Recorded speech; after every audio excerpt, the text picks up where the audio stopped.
Cloud. Okay, recording. It is September 26, 2019. I'm John Travis with Suzanne Arms. She's in Durango, Colorado. I'm in Novato, California. And we're going to talk about your contribution to an oral history of wellness, and particularly infant wellness. That our connection began in '96, but you came on the scene in 1975, the same time I started my Wellness Resource Center. We were in parallel tracks, you in infant wellness and me in adult wellness, and we didn't merge for so many years. So, right. And our merger led to forming the Alliance for Transforming the Lives of Children in 1999, and ongoing work together that way. So as an introduction, what led you to all this? Loaded question. Yeah, really. It's funny, I was just thinking about this the other day. When I was about 9 years old, I remember saying to myself that I wanted to make the world safe for children. And I had no idea really what I was talking about or why. I was being abused by my father, and I think that probably had a lot to do with it. But what really, and then I became a nursery school teacher after I graduated from college, and a Head Start teacher. And it was the birth of my daughter in 1970 that really inspired, a lot of questions. Why do we birth in hospitals? Why is everybody so afraid of birth? Why are doctors in charge instead of women? What about midwives? And so that's where it really began. It was the birth of my daughter in 1970, which is and a pretty you had typical a hospital birth? Yeah, it was a pretty typical hospital birth. I wanted a home birth. But in those days, although people were having home births in Marin County, California, and in other places, and I lived in Marin County, it was very difficult to get to a home birth. Often people live with other people, and their housemates didn't want anybody there. And I wanted to see a birth because I had an enormous amount of fear of dying in childbirth. And it had to do with the way I was born, but I didn't know that at the time. And so I went through my pregnancy unable to see a birth, to see a home birth especially, but to see any birth. And that's really what got me going. And I ended up having a very typical hospital birth with a lot of drugs. And interesting because all of the drugs that I was given were taken off the market over the next 10 years for the reason that research had proven that they were harmful to children, to babies. So I had something called Nicento in buccal pit and Pitocin. Nicento was a sedative. Let that go. So I had, when I arrived at the hospital, the nurse slapped me on the arm and she said, "You're tense," and gave me relaxing. a shot. Yeah, right. And this was at the hospital known for natural childbirth in San Francisco. And it was in the basement of the hospital where the labor and delivery room were. And so that was a sedative that was taken off the market. And then I was given buccal pit, which is an artificial form of Pitocin that was put up against the gums, but nobody knew at the time that went directly to the baby, with no ability to regulate the dosage. And then I had a precursor of an epidural called a spinal, and Molly got stuck posterior, facing backwards, and was pulled out with forceps.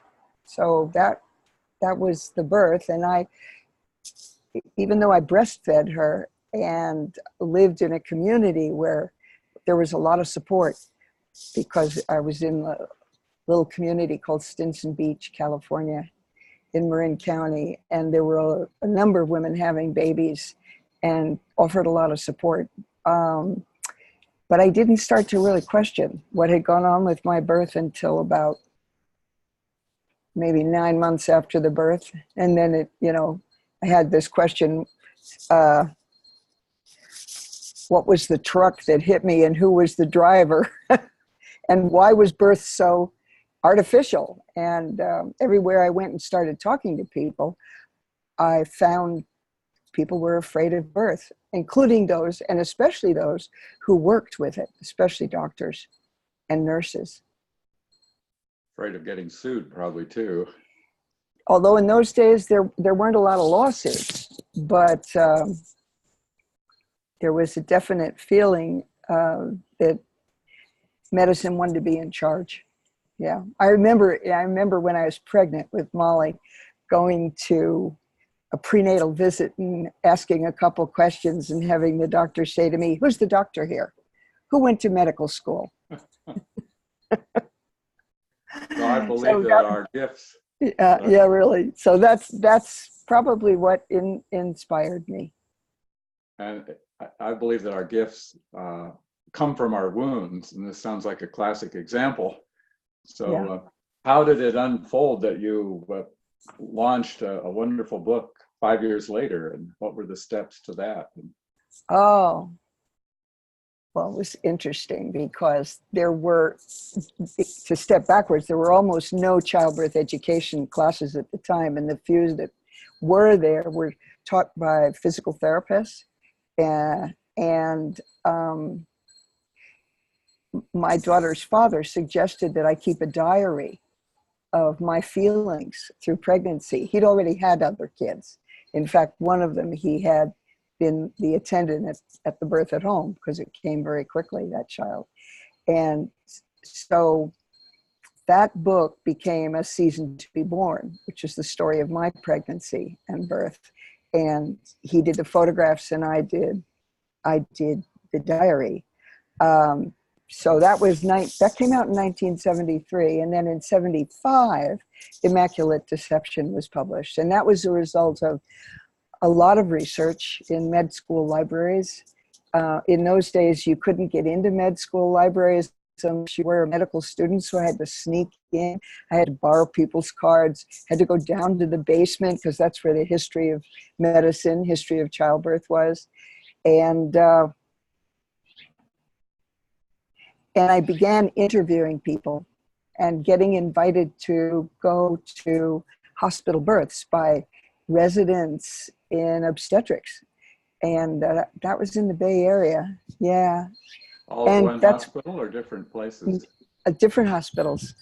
Although my baby, Molly, was born at French, I got to see births in San Francisco General, and I got to see births in Oakland. And then I started photographing births around the country, and it would often be a nurse, and sometimes a nurse who had been a midwife in another country, who would invite me in and let me speak to the women in labor, let me photograph, let me talk to them. So that was 1974, and there was a woman named Doris Hare, who was an incredible woman, who was the wife of a hospital administrator, and they did a lot of traveling around the world, and she got to see births in different settings and different hospitals. And she inspired me to go to Europe and to look at birth in England, and then Denmark, and then Holland, in that order. That was when Molly was just about 3 years old. And to see what was happening in birth and how it had changed in England, because they'd moved away from allowing home birth, and based on a misinterpretation of statistics, evidence that they had done after a hospital strike where everybody had to birth at home. People didn't have a choice because there was no birth available in the hospital. Anyway, based on that evidence and the research by a mathematician named Margaret Tu, they had decided to phase out home birth. So I got to see birth in England and the old maternity centers there, the little maternity centers where the woman would arrive and the doctor would arrive, the family physician, and he'd unlock or she'd unlock the door and the birth would take place there, and then you'd go home. And then in Denmark, where home birth was still very much alive, and then in Holland, where maybe 60% of births were at home. So that was what I saw in Europe. And I came back and I finished the writing. I also went to Frontier Nursing Service in Kentucky, which was the home of the first nurse midwifery service in the United States, the visiting nurses who traveled on horseback to do prenatal care with women in the hills. Went to New York City and photographed in one of the big public hospitals there, and Los Angeles, UCLA. Always photographing and interviewing the mothers, the women in labor. Now the book became really popular. You got a New York Times citation, and right. Did you get flack as well? Did they? Oh yeah. How did that show up? Death threats, or? Well, I'm thinking first of the fact that the book was going to be published by Little Brown, and they had sent me a contract, and then it turned out they had a large medical department, and they got wind of this book that I was doing and canceled the contract before they had signed it. And I found a little tiny group in San Francisco called San Francisco Book Company, and they were working to put books together and then sell them to different publishers, and they got it bought by Houghton Mifflin. And so that's how I ended up publishing with Houghton Mifflin. And yeah, interesting. Did you go on speaking tours, or how did they promote it? I did. I was on the Today Show with Barbara Walters. That was my first interview. I actually had the woman at the San Francisco Book Company, who later became the book editor of the San Francisco Chronicle, Pat Holt, took me to New York, where I was interviewed at Rockefeller Center. Yeah, in a restaurant there. I was interviewed, and they decided they wanted to have me on the show. It was very strange because when I was there, I was terrified, and I had notes written on the back of my hand, 5, 3, what are the issues? What are the problems? What are the issues? What are the solutions? And so they put me in the wings waiting to be called onto the set. And I saw, it was just, I was terrified. And the guy says, go.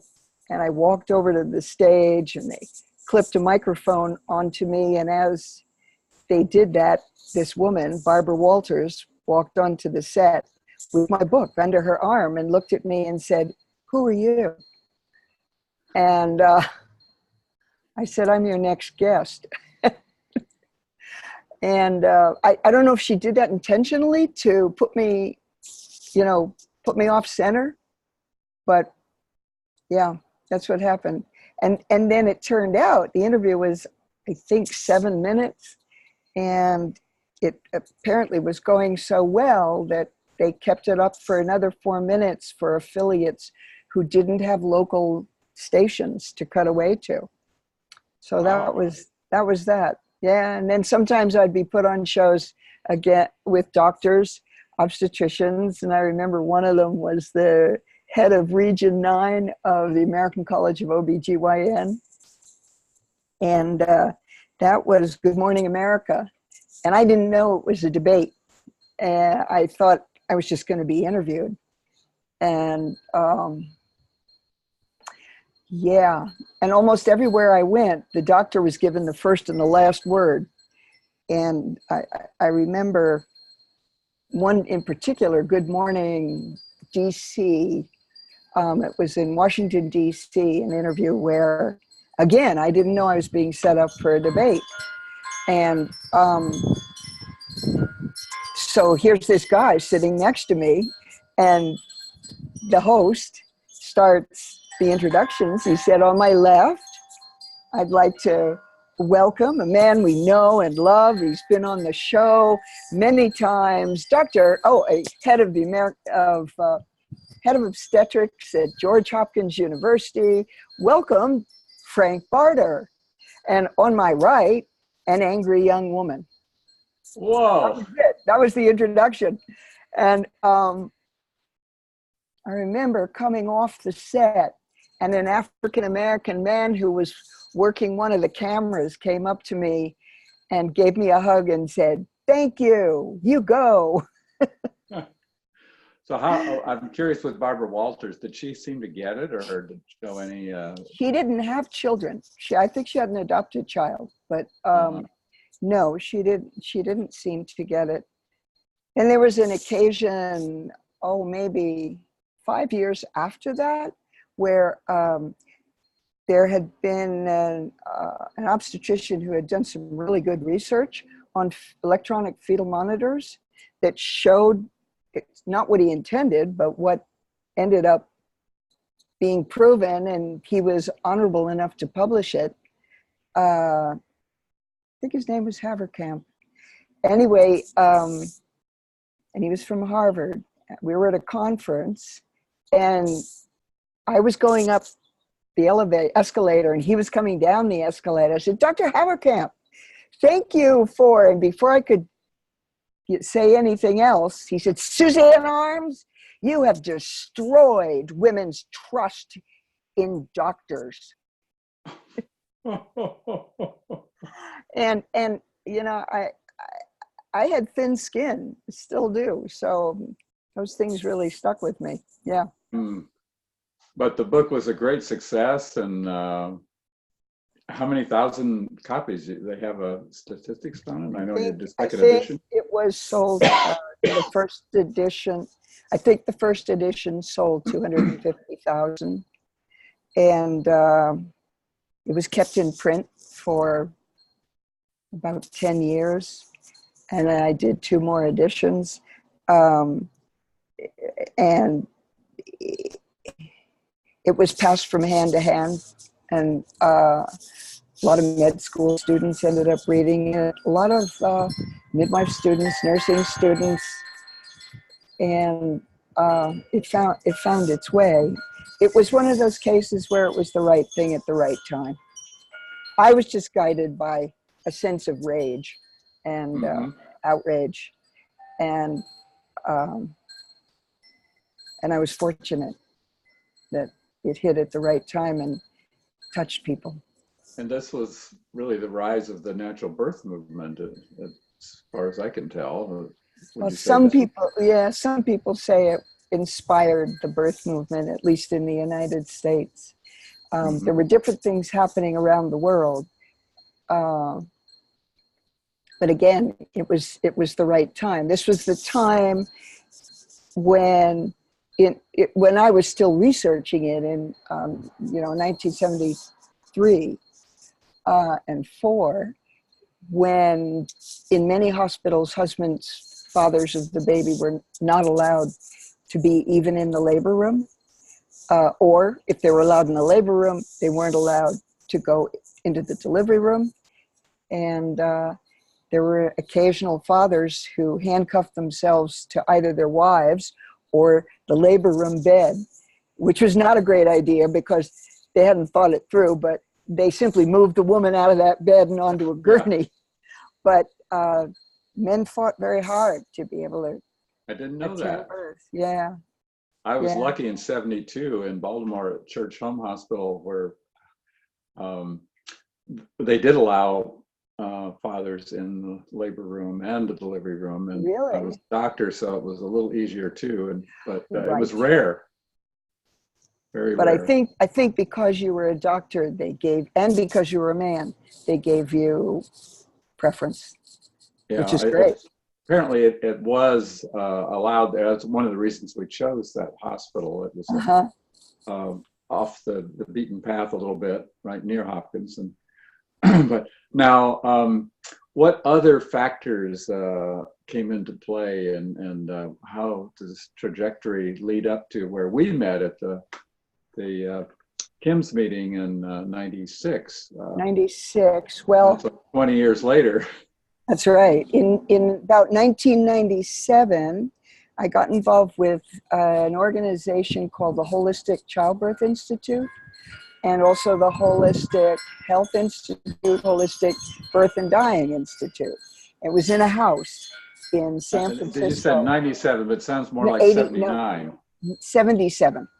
In 1977. And I taught a course there called the Evolution of Childbirth Practices, based on what I had learned in the basement of the med school libraries, practices around the world, and also a lot of anthropological reading, because I had a minor in anthropology in college, and I was really interested in how did other cultures do things. So I taught that course, and very interesting, because one of the women in the first class is a woman who has gone on to at first be a midwife, a home birth midwife, and then publish books, textbooks for home birth midwives. Name is Anne Fry. And she was in the first class. She's a brilliant student. But there were some very striking things that happened in that class, because I was still very focused on the mother, not the baby, not the mother and baby, not the father and the family and mother and baby. There was a woman who was a nurse who took that class, and I remember her saying, at one point, she had an aha, and she said, "Oh, I wonder if that's why my son has never looked me in the eye." And I said, and I just stopped. It was a small group, maybe 8 people. I said, "Wait a minute, your son has never looked you in the face?" She said, "No." And she talked about her birth, and it was clear to me that this little boy was so angry right from the beginning about what happened to him in labor and at birth. He would not connect with his mother, even when she fed him. And I said, "You're an amazing person, that you could love and nurture this little guy without getting the feedback of his looking you in the face." Amazing, huh? Yeah. And they probably circumcised him on top of that too. Oh, I'm sure they did. And I hadn't even thought of circumcision as an issue in those days, because I haven't even thought of circumcision because I had a girl child, so it just didn't come up. It wasn't till years later, when I met Marilyn Milos, that I began to understand the issue with boys and the issue with circumcision. So yeah, it's like life put me in the right place at the right time with different people. Like, that's how I got to meet Marshall Klaus. I met him at one of Doris Hare's maternal child health conferences in New York City. These were big conferences, like 500, 700 people in a room, most of them nurses and doctors getting continuing education credits for going. But I had the nerve to go up and speak to people afterwards, like Marshall Klaus, like Doris, and that's how I met them, and that's how one thing led to another. And over the years, I got more and more interested in what was really going on for the baby, and how had that affected my daughter. I'm just remembering, I think I met her at the Kim's meeting where I met you, that woman did a lot of research on how the obstetrical specialty torpedoed midwifery. Was it Faith? Faith Gibson? It was Faith Gibson, yeah. I've lost track of her. Should track her down. Because Well, that was an eye opener to me to see how they published the stuff in journals that we got to get rid of midwives. And oh yeah. I mean, this was the whole piece of it, was the attempt to destroy midwifery. First to sideline it, then make it illegal. yeah, And that had happened starting in the 1940s as they tried to drive the granny midwives in the rural South out. I thought First it was even forcing earlier. I thought it was more in the 20s that the it, first. some of it happened in the 20s, but by the 1940s, they had Yeah, required that they take public health education courses and that they be certified. And then slowly they stopped giving the certificates. So there, uh-huh. it was a progression. Yeah, the attempt was there to get rid of midwifery right from the late 1800s. I So there's so many threads to this, and I think another piece of it, because it wasn't just my birth with Molly, it was that only after my birth did I find my birth story from my mother, that the doctor had told her not to go into labor on a Tuesday night because that was his poker night. And so, of course, I started labor on Tuesday night. A lot of people don't know that it is the baby that starts labor and you and were probably initiates. listening in too. Yeah, I was listening in. And so my mother woke up from the drugs she had been given to find herself pushing, and the doctor wasn't there. This was 1944, and nurses were under the injunction not to, quote, deliver the baby, not to allow the baby to come until the doctor came. And if they did, they would probably lose their job. So it was Tuesday night, and this was middle of the night, and doctor refused to come when she called. And so she crossed my mother's legs, held them together, and pushed my head back with every contraction. Oh boy. And it's interesting because I've just met a woman here in Durango, where I live, who had the same story. Mother's legs crossed, head pushed back. And I don't know how long that happened for me, but it was a long time. And then I was separated from her. I was allowed to be born when he arrived.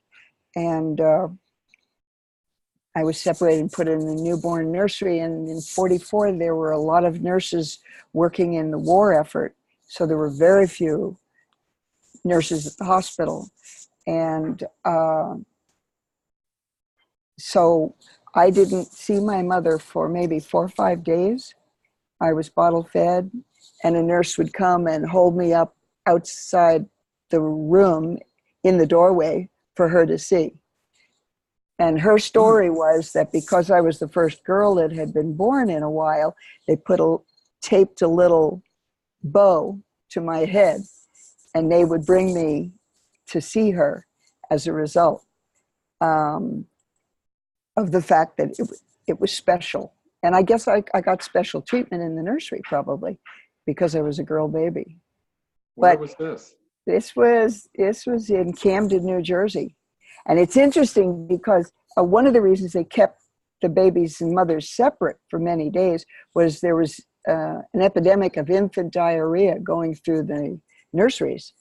And somebody had the bright idea at some point to put the babies with the mothers, and the babies with the mothers resulted in the epidemic of diarrhea completely disappearing. Interesting. But that was after your experience. That was after, yeah. Yeah. So there's I so many threads that come together when you talk about birth. I mean, there's the issue of midwifery, there's the issue of the baby, there's the issue of trauma, there's the issue of circumcision, there's the issue of women's rights, there's the fact that in 1944 and still in 1970, most doctors, obstetricians were men. issues of class power, issues of race, and yeah, and all of that was happening as we were leading up to meeting each other in the 90s. Yeah, because we addressed many of those with the Mother Friendly Childbirth Initiative. Yeah, we did. How we connected there was Jim Prescott, who I'd met at the APA meeting in '95. Were you at that one in San Francisco? Yep. Where I met Marilyn Milos. I don't remember meeting you there, but I think I was at that one. I remember it was in San Francisco. Maybe it was, I think I remember the hotel it was at. It was the old Jack Tar. And, yes. And in those days, the APA meetings were really big. 400 or 500 people came, yeah. You know? Well, it was Jim Prescott was what blew my mind when he described, because I'd already read the continuum concept, and here he had the data to support it. And then I was on a panel with David Chamberlain, and then I learned that Bruce Lipton and Margaret met at that same conference. But really? Yeah, they describe it in the honeymoon effect. But if you were there, I didn't realize it. But Jim then invited me to the conference where we created KIMS. CIMS is pronounced KIMS, or Coalition to Improve Maternity Services. Yeah. And so we came together at the Mount Madonna Center, and you and I and Jim wound up being roommates off campus because we were like latecomers and thrown together, and that was a historic event. I remember arguing with Ina May about circumcision at lunch when we had that discussion. And she never got it. By the way, what did you connect with her early on when you published Immaculate Deception, or how did you pass? No, her book Spiritual Midwifery came out a year ahead of mine, and I never got to go to the farm in Tennessee. I knew a number of people who had been there. I met people who'd been there, but no, I didn't get to travel there. And so your paths didn't really cross. They didn't cross until later, when we ended up being roommates at different conferences. Oh, yeah. Okay. Yeah. And in terms of the KIMS conference in Mount Madonna, that was organized by Jan Tritton and me. She was the publisher of Midwifery Today, and she and I found Mount Madonna and then invited people. And then I insisted that pediatricians be invited, and got Marshall Klaus to come, and that people involved with the baby be invited, because it was just going to be birth educators, and it was just going to be really focused on women. So yeah, and then Jen came, right. It was amazing. I remember having an argument with Marshall in the middle of one of the meetings. I don't know if you remember that, about changing hospital practices, and he and John Kennel, another neonatologist, pediatrician, who was from Ohio, where Marshall was head of the newborn nurseries at Stanford. They had co-authored this research at Stanford on the impact of separation of mothers and babies after birth versus keeping them together for the first hour. Anyway, Marshall was saying that change comes really slowly, and you can't expect things to happen more than, small increments. And I started shouting at him that it takes as much effort to make a small change as it does to make a big change. Good for you. It was pretty outrageous of me, but he and I then became friends. Yeah. Oh, I remember another incident, and it wasn't at the KIMS conference, but I remember a guy named Dr. Hahn, who was one of the backers of electronic fetal monitoring. He was an obstetrician, and I happened to be in Los Angeles, where he was giving a open talk at UCLA, I think it was. And talking about the safety of electronic fetal monitors. And he was one of the people making money off of the monitors. And I don't remember how that happened, whether it was because he was an early backer of it, but this was around the time that monitors started appearing in every hospital labor room. And in those days, it was $6,000 a monitor. So, you know, they were paying for monitors rather than nurses, rather than one-on-one nursing care. And I remember getting really hot under the collar and started shouting at him. And he said, "We don't need to have any upset here." And I said, "There will be upset." You know, I was sitting with a group of women. Oh God. And a lot of times I would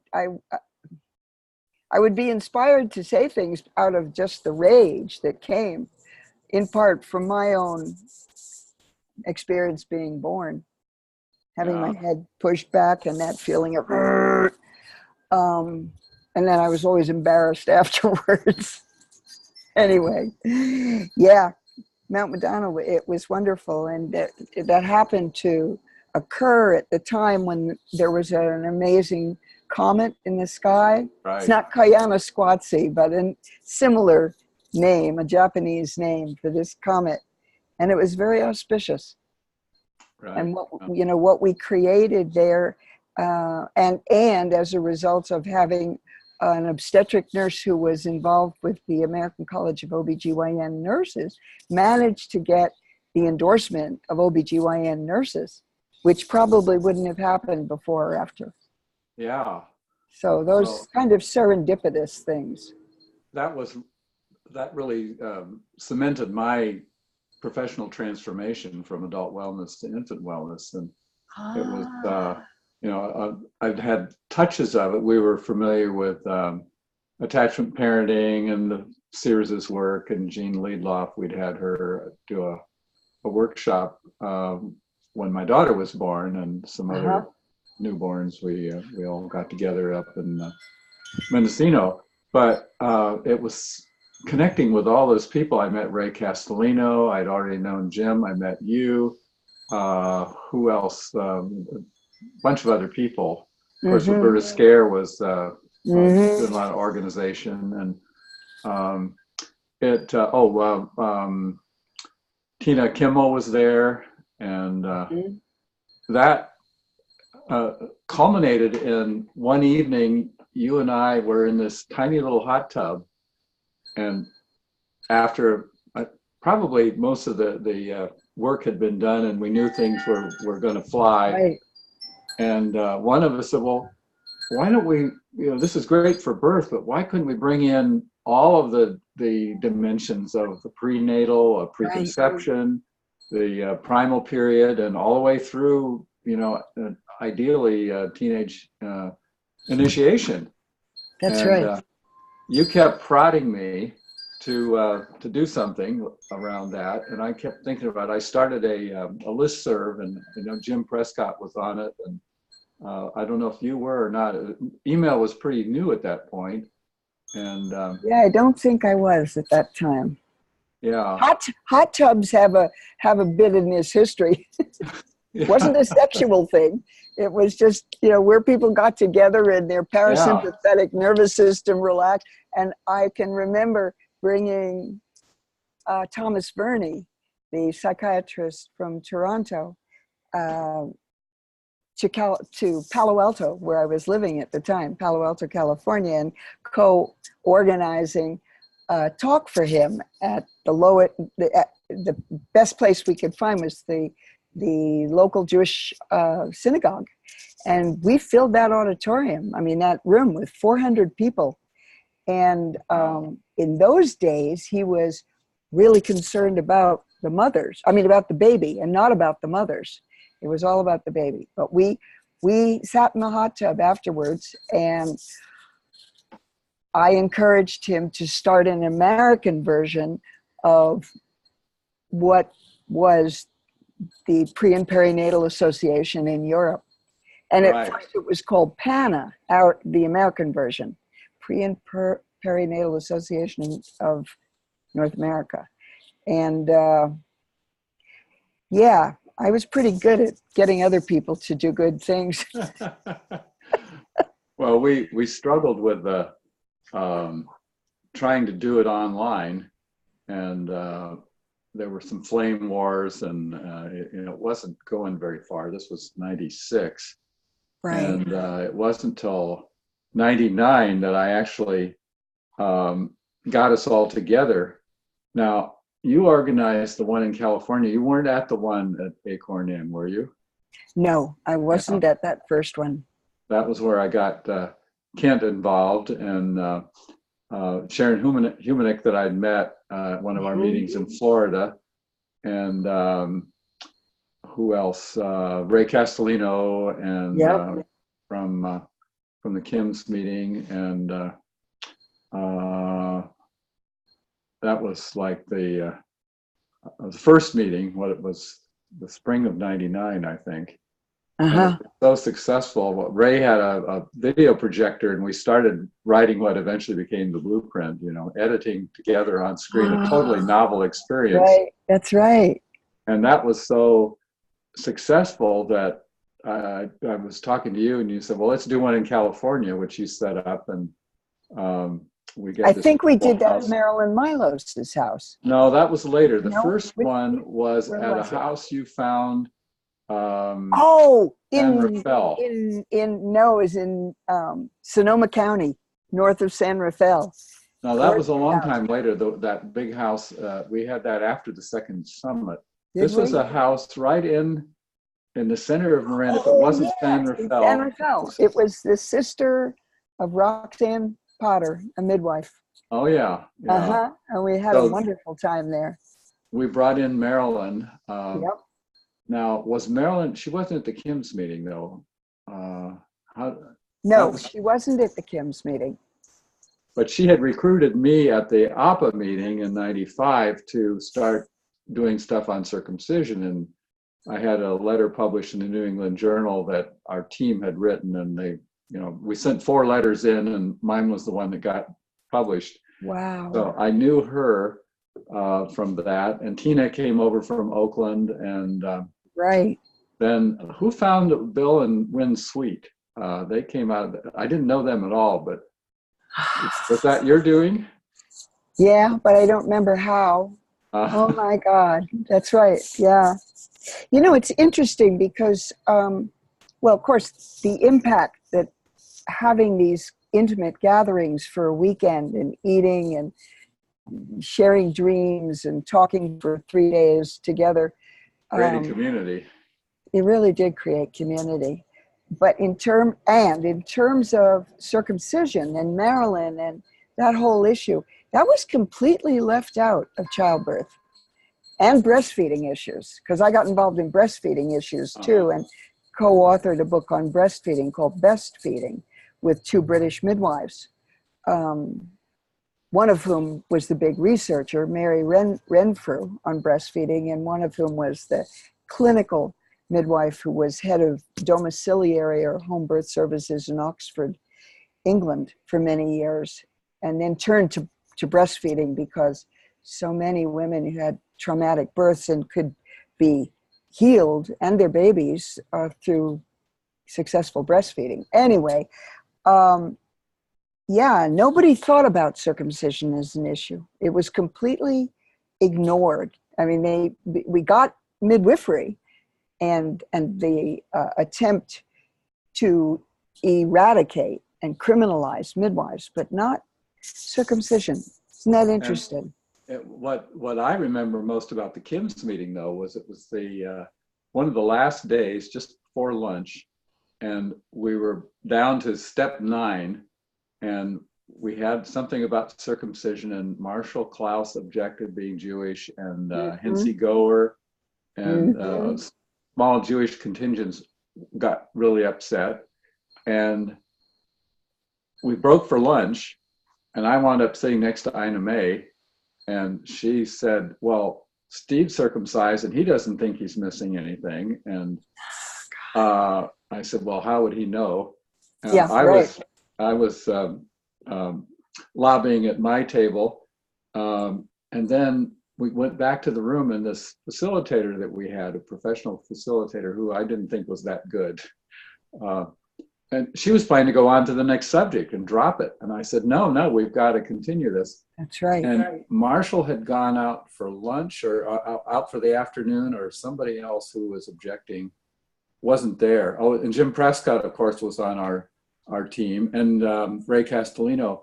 And we got it back on the agenda, and it was probably getting heated again. And then it was Penny Simpkin that came up with the compromise statement of discourages circumcision except for religious purposes or something like that, which was a it was about non-religious circumcision, eliminating non-religious circumcision, which was a real which is 95% of the circumcision. So it was the best we could do at the time. Yeah, and we got it in at least, and then they did the simplified version of it a year or so later in some committee.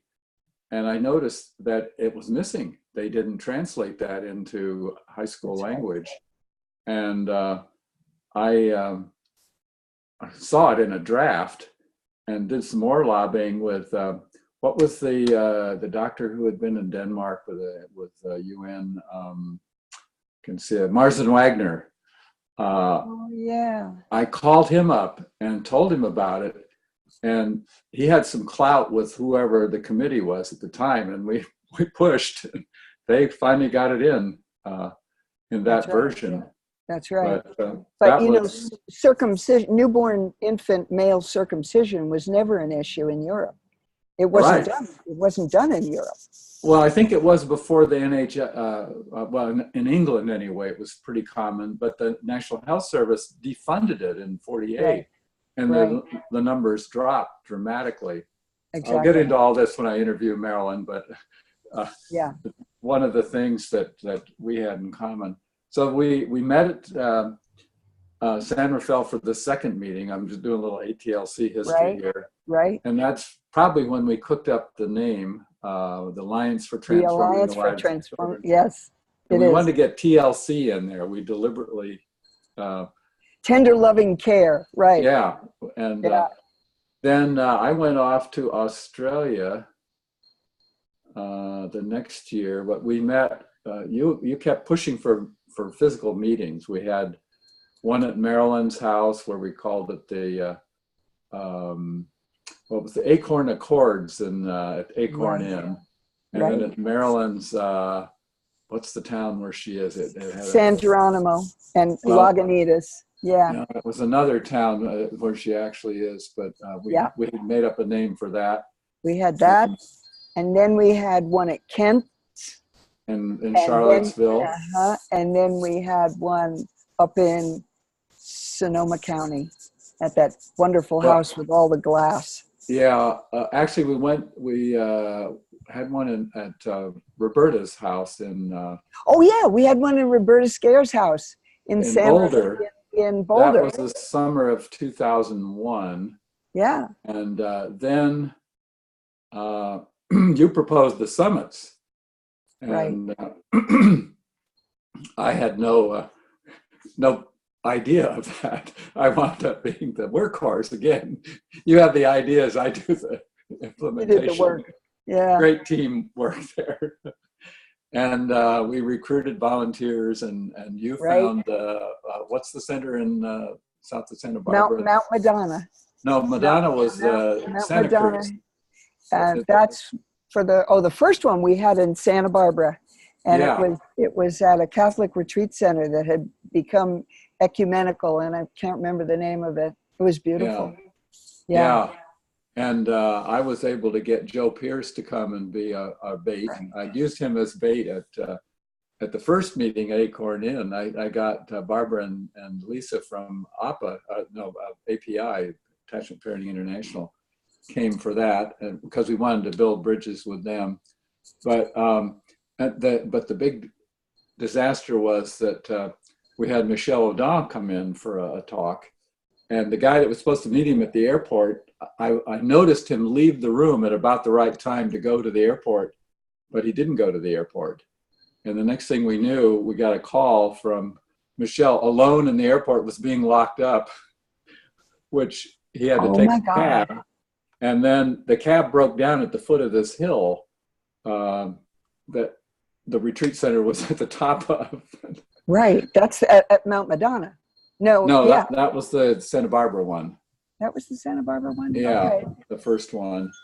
And anyway, that was a great success. We had it videoed, and Right.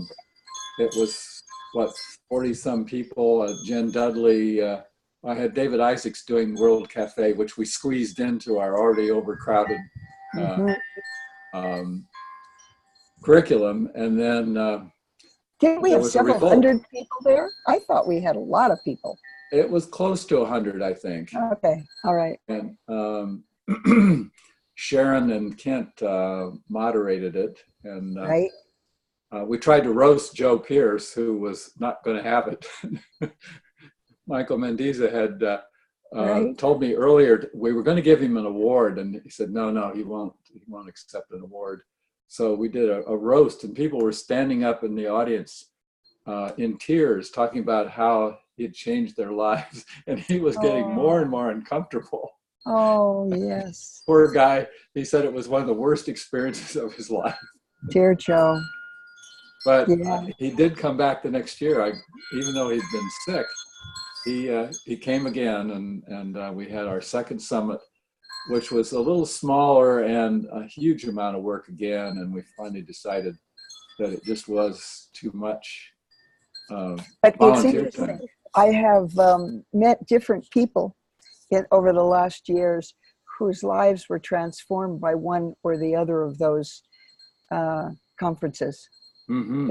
They just completely shifted their direction as a result of attending. Well, one of them was my dear friend Susanna Williams in Charlottesville, Oh, yeah. who was at that point working for Kent, doing a boring job that she hated. She'd actually had a baby at the farm. She'd lived at the farm earlier and was part of a community outside of Charlottesville. So she was clued into this sort of stuff, but she hadn't done any work in it. And she got so inspired, she went back and got into a PhD program at the University of Virginia, and wound up working with Mary Ainsworth's Right. Bob, I'll think of his name in a minute, and became a real strong supporter of attachment. Wound up doing work in Africa in the slums of Nairobi with AIDS orphans, and really gave me a sense of what a really attached culture is like, from just her pictures and descriptions of being with these African women, taking her around to different places. So it transformed her life. I remember walking up in Nessie Mark's forest with her afterwards, and her longing for doing something like that, and she did. So it's good to know other people similarly were transformed by another one of your ideas. Yeah. So it takes a whole bunch of us to do things, people to initiate, people to do a lot of the hard work, people to get all of the loose ends pulled together. Yeah. And it was after that we had the meeting up in Sonoma County that you found the place for, that we decided what we're going to do next. And that's when we found Regina's fundraiser, and we'd started the Warm Line idea, which never really took off. And basically we had to put ATLC asleep for 10 years until we got that bequest that led to the new projects. And now you're the mom for our CCC calls, the connection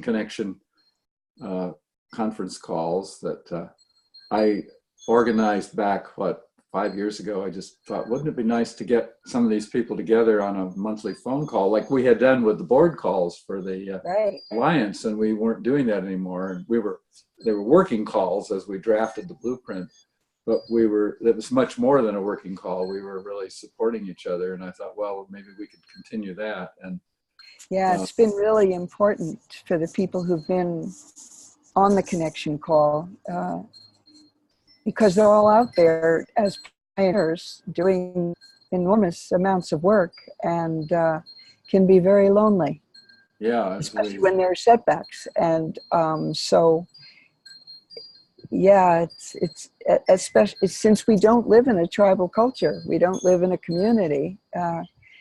Creating it through the phone or through a Zoom call is really important. And I think everybody has said that. Yeah, and I'm just realizing that we reversed roles. I had the idea and you're doing the work. That's right. It's only turnaround's fair play, right? Yeah, I was Oh, not, I didn't have the nurturing, go after them energy that you had, and it was starting to fade there after a year or two, and you stepped up and have been cajoling and massaging and yeah. doing things to keep the group together and grow it, and with our idea that eventually this could be replicated, and That it could seed other groups. Yeah, yeah, you know, true. so well, Oh, God. our long and colorful history that's still unfolding. Uh, Yeah. any other things that you can think of that fit In into terms this, of ATLC, or your work, or what you're doing now, and where you see? well, what I'm doing now is editing with um, Rick King, editing interviews over at various rounds that I've done. Started at the nonprofit, and then did a 2-day symposium called The Roots of Love and Violence at that same retreat center in Santa Barbara. Um, and then after that, uh, had several roundtables around the world. One of them inspired by Michel Odent when he did a huge conference in the Canary Islands and in Gran Canaria. And I noticed all the people who were there, most of them weren't going to do anything when they went home. It was just a nice conference. They were either conference groupies or they were, getting inspired by a conference, but they weren't going to do anything back home. And I decided to start a series of small, intimate 3 or 4 day residential roundtables. And that's where I met Kirsten Uvnas Moberg, who Marshall Klaus had introduced me to, who did the original research on oxytocin, natural oxytocin. And that's where I met the obstetrician Eva Gundberg from Sweden, who spent a lot of her years in Venezuela, and invited these people to a roundtable that I created, I guess it was a year later, in Tenerife, Canary Islands. And so that was one of the places that I got incredible interviews. And then had another one in Santa Barbara at that same retreat center, name I can't remember. And then one in Brazil that Laura Uplinger helped me create. And with people from around the world, 15, 20 people. And so anyway, I have all of these wonderful interviews, and it's a body of wisdom that I want to get out into the world. And Rick King is helping me edit that, and that's project I'm doing right now. And it's funny how we inspire each other, different people on different shoulders and have inspired each other. And it's so important. It's just very, very important. Yeah. You've really been a champion of getting more diversity, and both in the U.S. and, of course, your foreign connections and around the world. And Right. I'm just realizing, do you and Sarah Buckley know each other very well? Because she's my buddy in Australia. Oh, I love her. I haven't seen her in maybe 10 years. Mm, We would stay together at conferences. Sometimes we'd be mhm. rooming together. I love Sarah, and Yeah, she's she's kind of not she's the not version of perfect. you in Australia. Yeah, I'm except fortunate to live an hour away from her, so I get oh, together that every is year. And great. Well, she's it's fortunate that she has this extra clout of being a doctor, so she yeah, can get on stages that I can't get on. One of the things that's happened as a result of the roundtables and having people come from different professions is that they've started doing work together and gone to conferences together, and that spurred each of their growth. So mm, I think a lot of times we don't know the impact that we have on other people's lives. yeah. I know that's certainly true for me. And just a deep vow to you, Jack, for being in my life for all these years. Oh, a return bow. There's an idea I want to run by you that it came up for me last year when I was being interviewed on the radio in Australia, with an unusual format where every 5 minutes she played music. There'd be a musical interlude, and she asked me to pick the music. And I have no idea. But we're talking about, at that point, I was calling it male postpartum abandonment syndrome before we dropped Right. the male part. And then I started thinking about, you and I were in the first generation of hospital births, I think, in the 40s, that changed everything. And it was our coming of age that the whole 50s rock and roll of I Need You, Baby, or Only the Lonely, and all of these. Very interesting. Yeah. So I Because had her play that music, and oh I my made that God. connection. Because Um, in the 1940s, just about I think it was around the year I was born, 46, 44, is when more than half of the births in the United States took place in the hospital. yeah, And then from then on, it went just dramatically up till it was like 98%. yeah, So, wow. And of course, we didn't even talk about the birth center movement, which has struggled all these years to survive because the people involved in it are less committed than home birth people. And there's all of the red tape and insurance and just legislative procedural things that happen in state by state that make it difficult for there to be birth centers. But I did want to mention that. Yeah, yeah. Good point. yeah. So are they increasing, They're decreasing, the same? surviving. There tends to be one closing for every one that opens.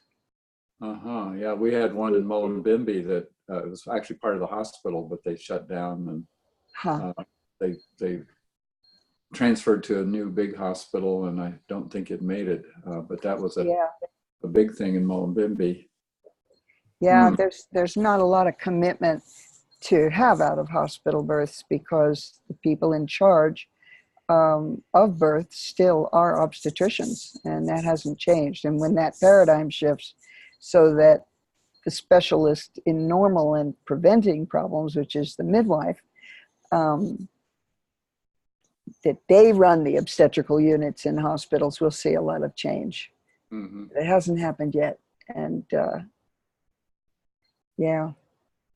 Well, and the belief that hospital births are safer that has been disproven and still widely misunderstood.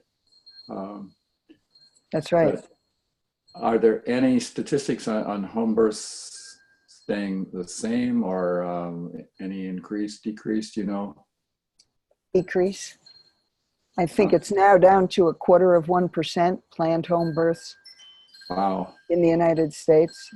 At one point in the 80s, in the late 70s, early 80s, some of the counties in the United States, especially in California, had a 10% or more home birth rate. Mm. But it has really, really gone down as cesareans have gone up. Yeah. And women, more and more women know people who've had cesareans who believe that they had to have them. And with the cesarean rate hovering at 33%. This is 2019. It's 33 point something percent. The fear of birth has increased, not decreased. Yeah, it's But discouraging that our it work is. seems to be falling on deaf ears. But Yeah, it's gonna take some combination of factors, including the economics of it becoming unsupportable, the amount of money it costs to have a birth in the hospital, combined with having more midwives trained, combined with having fewer obstetricians trained because we need fewer, and all of these factors have to come together, yeah, you know. And I think it will happen at some point, but then there have to be those of us that keep the flame alive. yeah. Well, Yeah. meanwhile, thank you for lighting the flame and keeping it going, and also the musical background you provided there with your wind chime. That's very Thank dramatic. you. Thank you. And I think it's a great idea, by the way, to have musical interludes, whether it's music from that era or whether it's just a little guitar music to break up the interviews. Yeah. It might be really nice. Well, Thank you for having me. you're welcome, and many blessings upon you. I'm going to turn off the recording now, and which is always difficult because it doesn't like to. It There doesn't we like go. to stop. Stop. There. Now it's stopped. Do you want to stop?